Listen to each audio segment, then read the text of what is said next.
Amber Ginn is here from the Latch Link, a virtual online practice helping moms with their breastfeeding journey. Welcome, Amber. I'm so excited you're here with me today. Thank you so much for having me. I'm super excited. Good. If you can just tell us what made you decide to get into breastfeeding consulting. Yeah, so I will keep it a brief version of the story. So I had my first kid. I have two boys. My oldest is now, he'll be 18 this year. My youngest is 11. I had my first kiddo when I was 2 weeks shy of 16 years old. I've always been a very big researcher and I like to be in control of things as best I can. And all moms know birth is one of those areas where you just have to let go and let God because it's just going to go the way it's going to go. I was really prepared for my birth, but it went really sideways. And I was really hell bent on being able to at least provide breast milk to him.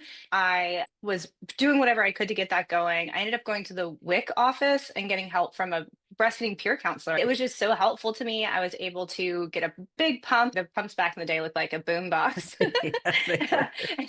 And so I got that and I was able to learn how to latch him. I was able to have the pump for when went back to school. It was so meaningful to me to see that I could face something really hard and feel like I was set up to fail and get support and information and actually achieve what I wanted. Not only did it help me as a mom, but it showed me that with access to information and support, you can do anything. That's what led me to want to provide that same level of care, information, and support to moms and led me to create the Latch Link.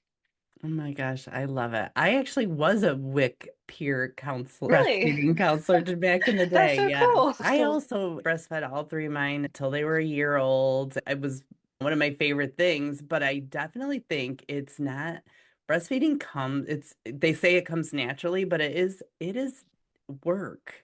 You have to really make sure this is what you want to do and be committed and be tricky for a lot of moms.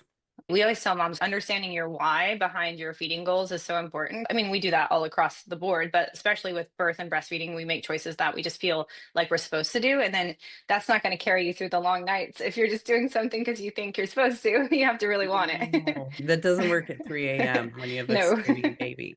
So tell me about the latch link.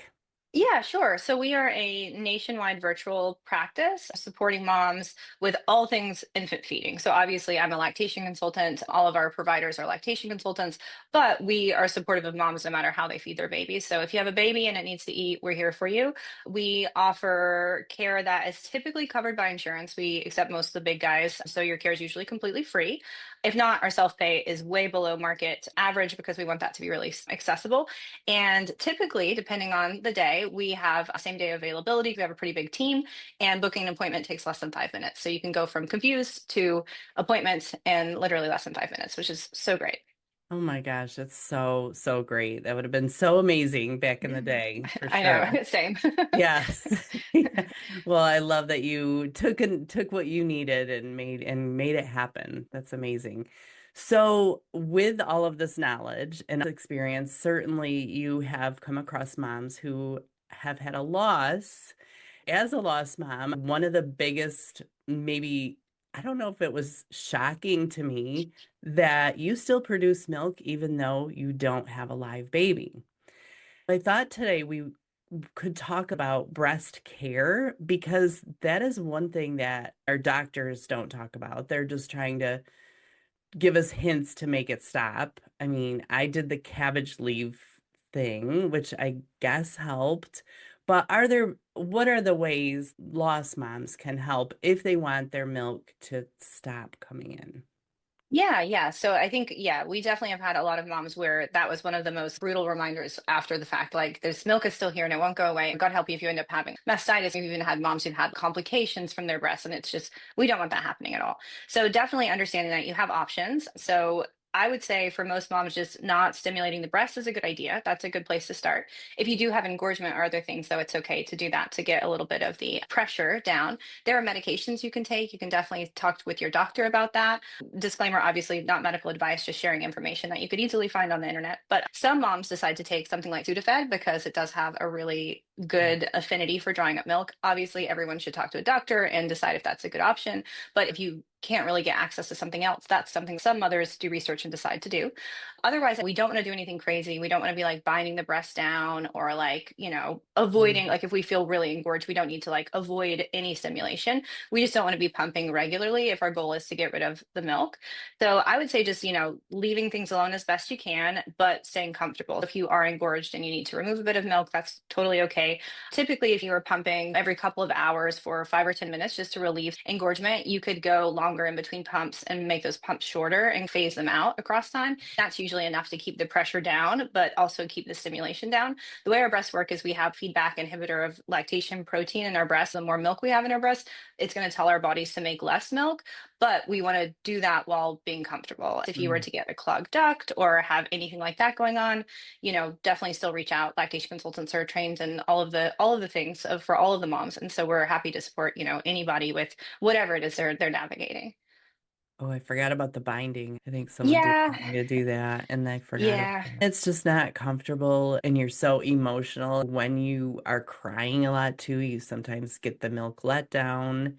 Yep. And it just seems like it's a messy cluster of emotions and frustration for so many lost moms. How do you know if something's going wrong? Like if you are getting mastitis or clogged ducts? Yeah. So we've had several moms who come to us and they're like, I'm not sure what I want to do. Like, I think I want to pump for a bit and then I might want to donate milk. I might want to not. So if you're one of those moms and you're like, I just want to see what's happening, Okay. that's also an option as well. I would say if you're noticing cracks in your nipples, because even using pumps, if you're using the wrong flange size, then you can definitely do some damage to the nipple. So if you're using a pump to get some milk out, make sure you're using the right flange size. But I would say definitely keeping an eye out on pain. So if we're having cracked nipples and things like that, that's a different issue. But if we're having things more deep in the breast where we're having knots, heat, pain, sharp shooting pain, like if you were to touch your breast and it's like really, really tender, we want to keep an eye on that. When we are trying to swiftly get rid of milk, we might be willing to deal with a little bit more discomfort than we would if we were trying to keep our milk supply going Right. across time.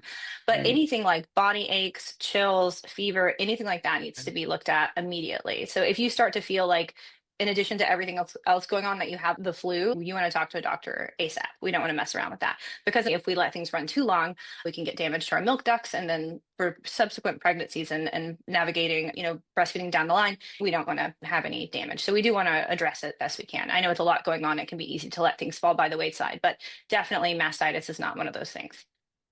So just to be clear, if you're trying to stop this breast milk from coming in, that doesn't mean in a subsequent pregnancy that you can't eat fully breastfeed your Oh, next. no, no, Yeah, not at all. No, not at all. Yeah, you are good. completely capable of shutting that system down from the jump and then getting it going next time. Yeah, Totally, totally completely. fine. Yeah, Yeah. it's Oh, not, yeah. your So body we, isn't going to say, oh no, you didn't want to do this no, one. So you're it's not like saying, one shot. No, not at all. good. Yeah. If only our bodies were so consistent. You can have a beautiful breastfeeding journey the first time, a really rough one the second time, and a medium one the third time. That's Yeah. true. And Yeah. talk about donation pumping. I Yeah. know this is something that really wasn't popular at all when I was in my loss season, but it definitely has become more so now. What do you know about that? Yeah, so I would definitely say don't feel obligated to donate milk if you don't want to. Mhm. Breast milk is a beautiful gift from God or whatever, however you want to think of it. It's a beautiful thing that our bodies were designed to do. But you have no obligation to use your breast milk because you don't have a baby and someone else's baby needs milk. So first and foremost, we've had moms come to us and they're like, I feel really guilty if I don't donate it. You don't owe anybody anything. Beyond that, if you feel really good about donating, it is a beautiful thing to do, but it is a lot of work. Pumping all the time is a lot of work. I would say same thing, making sure your flange sizes fit well, making sure you have a schedule that works for you, and understanding that if you are pumping milk purely to donate, you don't have to hit a certain amount of ounces per day. So you can be a lot more loosey goosey than if you were like, I have to make 26 ounces a day. Potentially sleeping through the night, if you can do that comfortably without it causing issues, could be okay because you're not trying to have a certain supply every day. So there's a lot more flexibility. I would say just working with someone if you feel overwhelmed by pumping is always nice. But yeah, just kind of finding what works and making sure your breasts are comfortable between sessions. You have a lot more flexibility than if you were trying to produce a set amount per day. It's best to work with a milk bank to do that, or what are your opinions on that? Personally, I think it depends. Milk banks are great because you can make money doing that, which is pretty Mhm. cool. If you are interested in working with a milk bank for that reason, I think that's totally valid. I think peer to peer can be really cool too. It really just Mhm. depends. Like personally, I use donor milk with my second child because I had some supply issues. Yes, even IBCLCs struggle with breastfeeding. So, um, Yes, yeah. I wouldn't have been able to access a milk bank because it would have been way too expensive and it's really difficult to get that covered by insurance. Milk banks are great too, and typically support really ill babies who definitely need breast milk. I would just do research and see what works. I think peer to peer can be really chill and easy, but same thing, just having good boundaries. If you feel like you're Mhm. donating milk peer to peer and that starts to feel like people aren't respecting you well, feel free to change it up. You could do a little bit of Yeah. both, whatever works. Okay, good. That's good. What other things do you think moms, specifically lost moms, would need to know as far as breast care, breastfeeding? I would definitely say remembering that your breasts are still very involved in everything that just happened. So giving them some time. I think a lot of moms think that weaning is going to be an overnight thing, and we can definitely rev it up and make it happen faster. But I would say typically the timeline on that would probably be at least a week, if not 2 or 3 weeks. And don't be surprised if across time you find if you give your boob a squeeze, there's still some milk there. So that can be kind of like a not so good reminder for some people if they're like, oh, there's still milk coming out. That's normal. That's not anything going wrong. Typically, for most moms who've breastfed, as you probably know, you can squeeze some drops out for quite some time after you're done. So that's completely normal. Definitely still expecting some leakage after you wean, just in case. So if you're someone who is going to be out and about, maybe still wear some nipple shields. That way you don't have any letdowns or drips happen. I would definitely think about that. Remembering that if you didn't get a breast pump before your baby arrives, you still can get one through insurance. Either way, you can still get a breast pump if you need it. And just not to, not to let that have you feel like you can't reach out to a lactation consultant because most of us are trained in some level of perinatal mental health, grief counseling, et cetera. We have experience supporting moms. So definitely don't be afraid to reach out to someone. No one's going to judge you or give you any kind of flack for where you are. That's great to know that you're available no matter the situation. Whatever the need is, they can reach out to you. Well, thank you so much. This is so helpful. There's not enough information about how to deal with this after your baby's born, and it is that punch in the gut that you don't even think about as you're getting the news of your loss. You don't think, oh my gosh, now I'm going to have to go home and do this too. Right. And Yeah, definitely. the human body is so amazing, except for giving that signal to your brain that you don't need this Yeah, milk. for So sure. it's sometimes really hard, but okay. So where can people find out more about you and the Latch Link and get in touch with you? So we are on all major social media platforms, YouTube, TikTok, Instagram. We are the Latch Link with Amber. Our website is www.thelatchlink.com. You can Okay, text the word latch to a specific phone number and we'll send you all the info you need for setting up an appointment.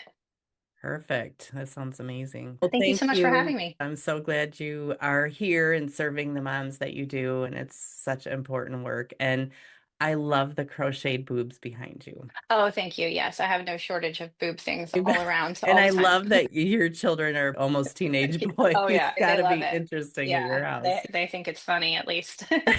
That's good. It's got to Yeah. make for an interesting house. Oh All yeah. right. Well, thank you, Amber. Take care. Yeah. Thank you.